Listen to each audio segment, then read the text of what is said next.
Vivimos tiempos inciertos, aunque eso vale para cualquier momento de la historia, pues la seguridad, la comodidad de la monotonía y la proyección de nuestros anhelos en el tiempo son poco más que eso, una proyección, una sombra. Pero cuesta asumirlo, nos aferramos a nuestras escasas certezas y nos esforzamos día y noche por habitarlas, porque afuera de ellas está el vacío, o eso creemos.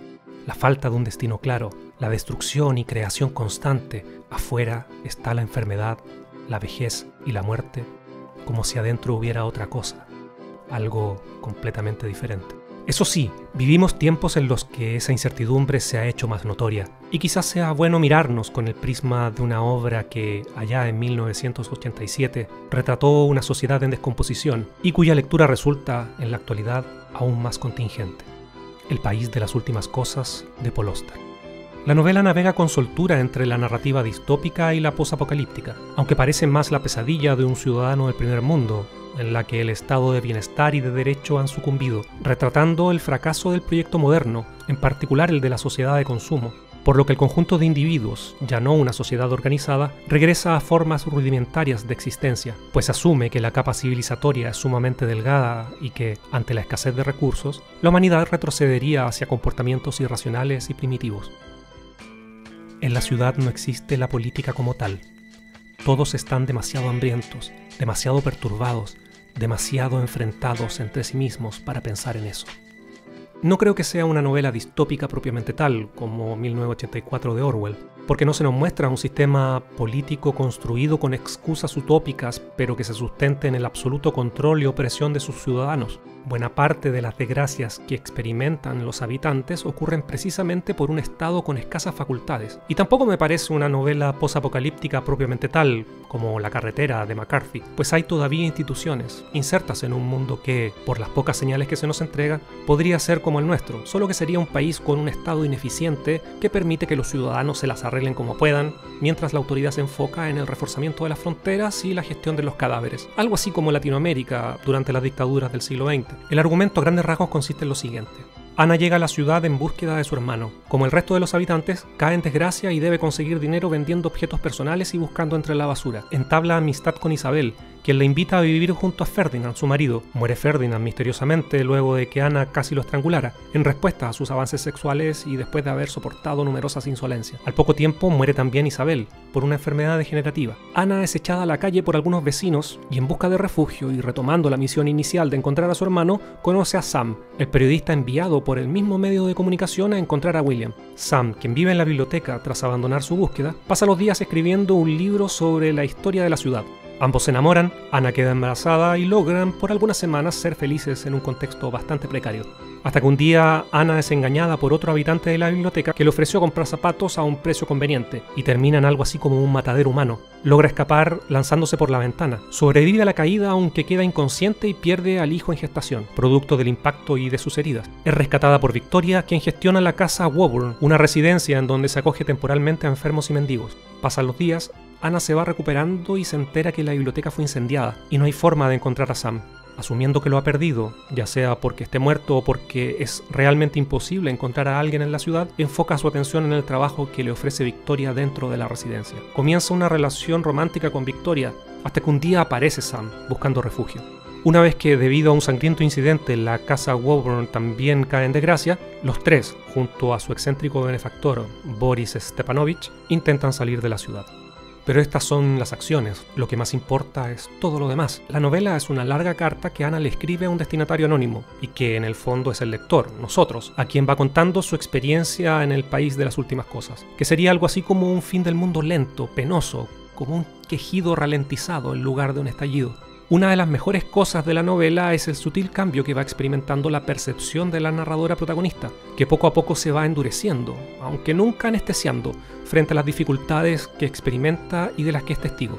Reitero, el motivo de la llegada de Ana no es lo más importante, sino lo que ella va descubriendo, la realidad caótica que se despliega frente a ella, en una ciudad en donde la incertidumbre es la regla y la impermanencia se manifiesta en todos sus rincones. Al comienzo nos relata con estupor cómo los edificios desaparecen de un día a otro, cómo el suelo mismo parece modificarse en cada pestañeo, o el clima que cambia de forma extrema sin previo aviso.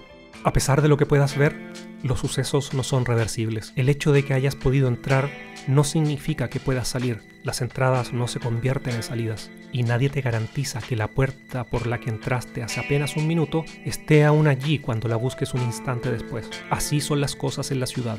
Cada vez que crees saber la respuesta a una pregunta, descubres que la pregunta no tiene sentido.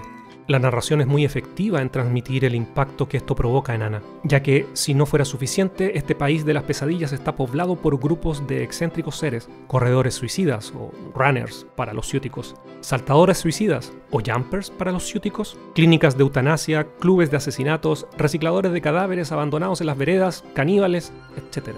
Como se puede apreciar, los seres humanos buscan formas de lidiar con las normas de dicha realidad, y desde afuera algunas pueden parecer absurdas y otras verdaderamente repulsivas. Pero esto va variando a lo largo de la obra. No quiero decir que dichos elementos desaparezcan sin dejar huella, sino que pasan a un segundo plano, pues Ana, como cualquiera, se va acostumbrando a vivir en esa incertidumbre, sin por ello descifrar por completo el orden dentro del caos, pero sí comprendiendo los resguardos que debe tomar para sobrevivir, de forma que el suelo ya no cambia como antes e incluso el clima empieza a mostrar sus estaciones. A medida que va cortando con su pasado al que apenas hace referencia, que va desprendiéndose del deber autoimpuesto y obsesivo de encontrar a su hermano y se va centrando de manera progresiva en sobrevivir emocional y físicamente en su presente, Ana se permite experimentar un abanico de emociones mucho más allá del miedo, la culpa y la desesperación. Como decía, el país de las últimas cosas, así como lo construye la narración de Ana, es un espacio en donde la impermanencia se hace evidente en sus múltiples manifestaciones: el olvido, la decadencia, la muerte y transformación constante, que al unirse forman una sinfonía de caos que es muy difícil de gestionar mentalmente.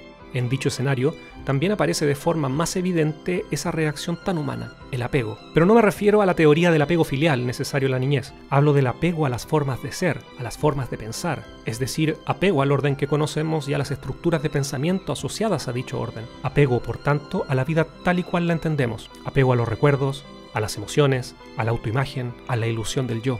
Y ese apego, en una realidad que se descompone tan aceleradamente, solo genera sufrimiento o insatisfacción. Aquellos de nosotros que nacimos en otro lugar, o que tenemos la edad suficiente como para recordar un mundo distinto a este, el mero hecho de sobrevivir de un día a otro nos cuesta un enorme esfuerzo. No me refiero solo a la miseria, sino a que ya no sabemos cómo reaccionar ante los hechos más habituales, y como no sabemos cómo actuar, tampoco nos sentimos capaces de pensar.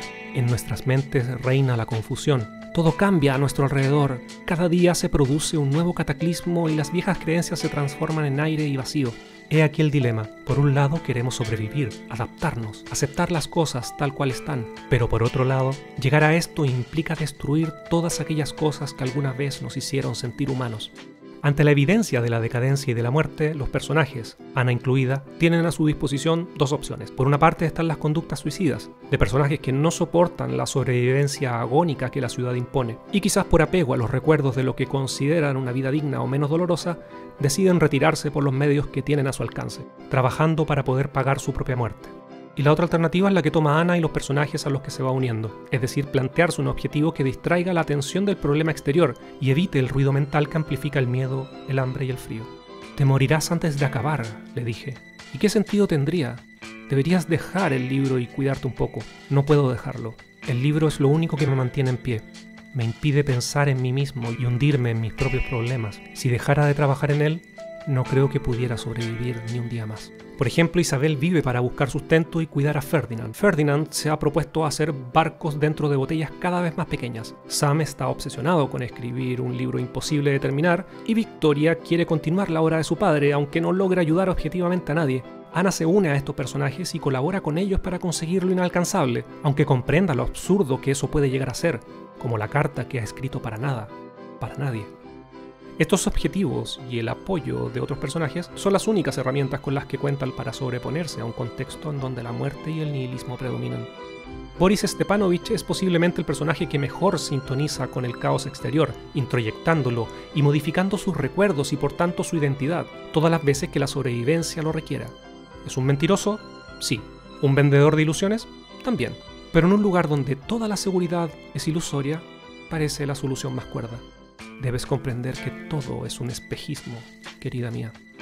La novela soporta varias lecturas o interpretaciones. Para algunos es una metáfora del oficio del escritor, lo que no deja de tener sentido por varias reflexiones de Ana y más aún tomando en cuenta cierto diálogo intertextual presente en pequeñas pistas, como el pasaporte de un hombre de apellido Quinn, en un guiño a La ciudad de cristal del propio Paul Auster.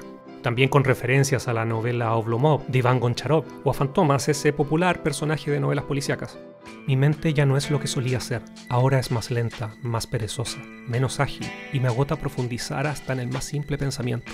Así es como empieza, a pesar de mis esfuerzos. Las palabras vienen solo cuando pienso que ya no seré capaz de encontrarlas, en el momento de desesperación en que creo que ya nunca más volverán a surgir. Cada día trae la misma batalla, el mismo vacío, el mismo deseo de olvidar y de no olvidar. Comienza siempre aquí, nunca en otro sitio que este límite donde el lápiz comienza a escribir. Pero por otra parte nos permite una lectura política, al mostrarnos cómo los habitantes del primer mundo deben convertirse en carroñeros, vivir de las obras de un mundo anterior, de una sociedad de consumo que en la novela es un recuerdo que solo aporta malestar y sufrimiento, además de baratijas para revender.